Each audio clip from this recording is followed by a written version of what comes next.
Los menores estímulos monetario y fiscal, la baja en la minería y el deterioro de confianzas son los factores que seguirán estancando la economía chilena, mientras que desde el exterior los mayores riesgos están en la desaceleración de China y la posible alza de tasa en Estados Unidos. Esos son los elementos que, según BBVA Research, marcarán la actividad en Chile.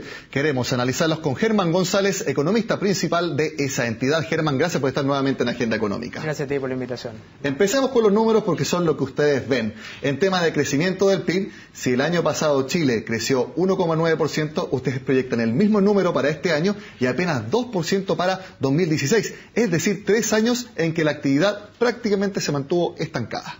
Efectivamente, Nicolás, nosotros estamos viendo este año un segundo año en que la economía crece en torno al 2%. Es una visión bien de consenso. Yo creo que el año está bastante jugado, pero además estamos viendo que el próximo año hay un riesgo relevante que la economía incluso crezca menos que esa cifra. Y eso es básicamente porque estamos viendo una serie de riesgos al crecimiento por el lado externo, básicamente los desarrollos que tenga la economía china el próximo año. Internamente se mantiene esta percepción de confianza muy deprimida, tanto de consumidores como de empresarios, que impide una recuperación más dinámica del consumo y la inversión, pero a eso se suma un escenario en el sector minero que ha sido bastante más débil de lo que pensábamos, con ajustes en la producción de mineras muy importantes este año, que si se mantienen el próximo año van a dar como consecuencia una caída del sector minero y un efecto negativo en el crecimiento del producto. De hecho, la Sociedad Nacional de Minería proyecta 0% de crecimiento este año y 0% también el próximo, en 2016. ¿Ustedes creen entonces que no es descabellado pensar que la minería incluso se contraiga durante la próxima temporada? Efectivamente, nosotros creemos que es un riesgo que el próximo año el sector minero sufra una contracción. Estamos trabajando con un escenario base de mantención de la producción minera y eso es lo que da como resultado nuestra proyección de crecimiento del PIB de 2%.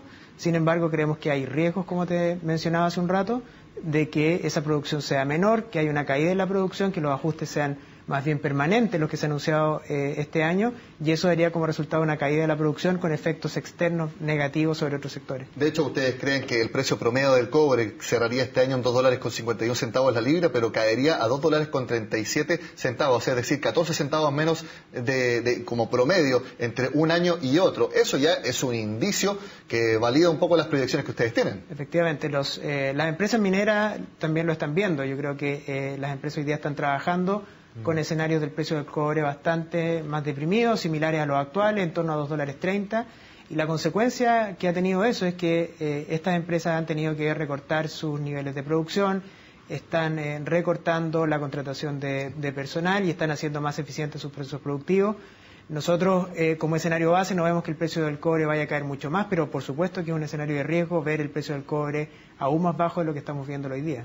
Exactamente. Bueno, y algo que quiero que también vean, no solamente tú, Germán, sino que las personas en la casa, son las principales, un resumen de lo que proyecta BBVA Research para Chile como cierre de año y el próximo. Como les decíamos, el PIB de Chile, según BBVA, cerraría en 1,9% este año y se mantendría casi igual, 2% en 2016. Ahora hablemos, Germán, de inflación. Ustedes creen que a diciembre se acumulará 4,5% por encima del rango de tolerancia del Banco Central, pero caería a 3,1% en 2016. Aquí, ¿cuáles son los factores que ustedes ven para que la inflación ceda? ¿El alza de la tasa de interés del Banco Central o también que el dólar no seguiría con su apreciación frente al peso acá en Chile? Sí, yo te diría que hay principalmente dos factores que llevan a que la inflación, nuestra proyección, converja hacia la meta del Banco Central el próximo año.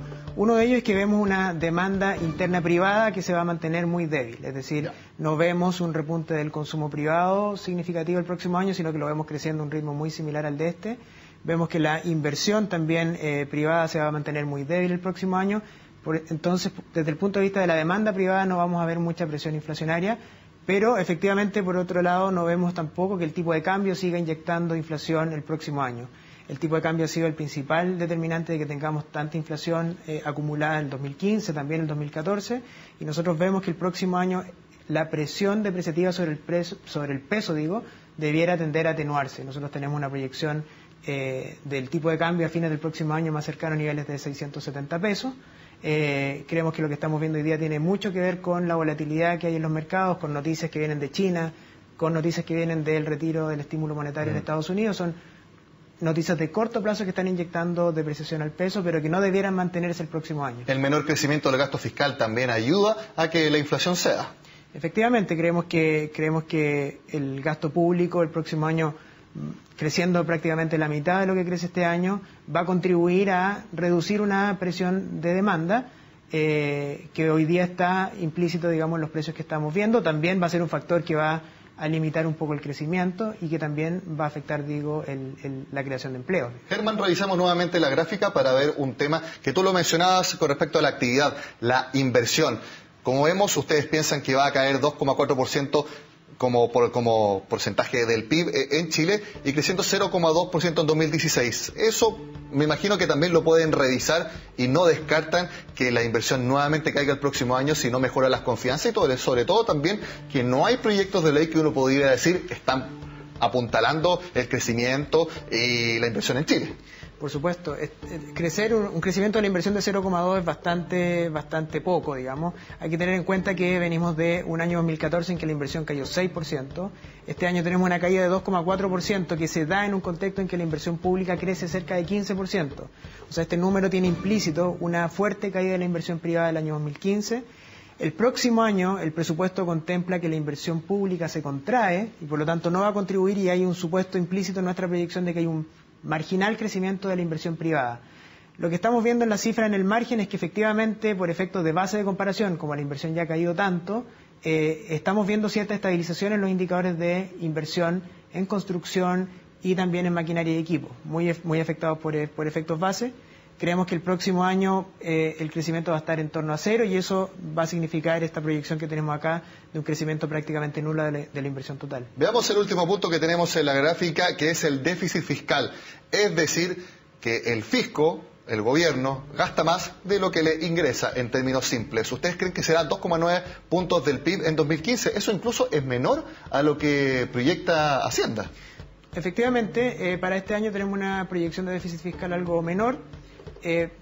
Básicamente esto se sustenta en dos ideas. Uno es que estamos viendo que la inversión pública se está subejecutando este año. Creemos que va a terminar el año con algún grado de subejecución de la inversión. Hemos visto que la inversión pública ha estado en la parte baja del rango histórico de ejecución.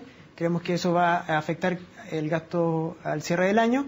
Y por otro lado estamos viendo también ingresos que son algo mejores de los que tiene el gobierno y por eso estamos terminando este año con un déficit algo menor, pero tenemos un déficit mayor para el 2016. ¿Hay qué factores entran a jugar para el próximo año? El próximo año es ingresos por cobre aún menores. Acuérdate que el gobierno hizo el presupuesto con un precio del cobre de $2.50, nosotros tenemos $2.37.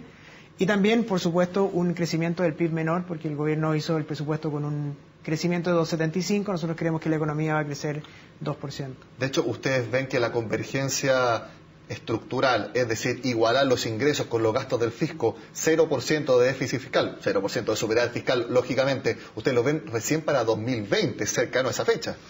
Efectivamente, nosotros vemos que el gobierno lo que ha hecho es que ha puesto una meta de reducir el déficit estructural de 0,25 puntos del PIB por año, partiendo de un 1,3% de déficit del próximo. Sin embargo, creemos que falta todavía por sincerar los parámetros estructurales. El precio del cobre de largo plazo en $2.98 parece hoy día un precio muy alto. Un poco inflado. Parece muy alto, efectivamente.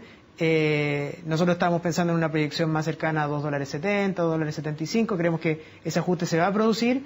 El crecimiento del largo plazo en 3,6 probablemente se vuelva a ajustar a la baja. Y eso va a significar que el gobierno va a tener que reconocer, si sucede tal cual como te lo digo, va a tener que reconocer que la posición estructural, el déficit estructural es mayor incluso que el 1,3 con el cual se está discutiendo actualmente el presupuesto. Partiendo de un nivel más malo, la convergencia hacia el balance estructural va a tomar más tiempo de lo que hoy día se piensa. Bueno, vamos a ver entonces qué es lo que dice el ministro de Hacienda, Rodrigo Valdés, al respecto, ya que parece que es su objetivo principal como jefe de la billetera fiscal, reducir el déficit lo más posible. Por lo menos los números en estos momentos no están haciendo esa tarea muy sencilla.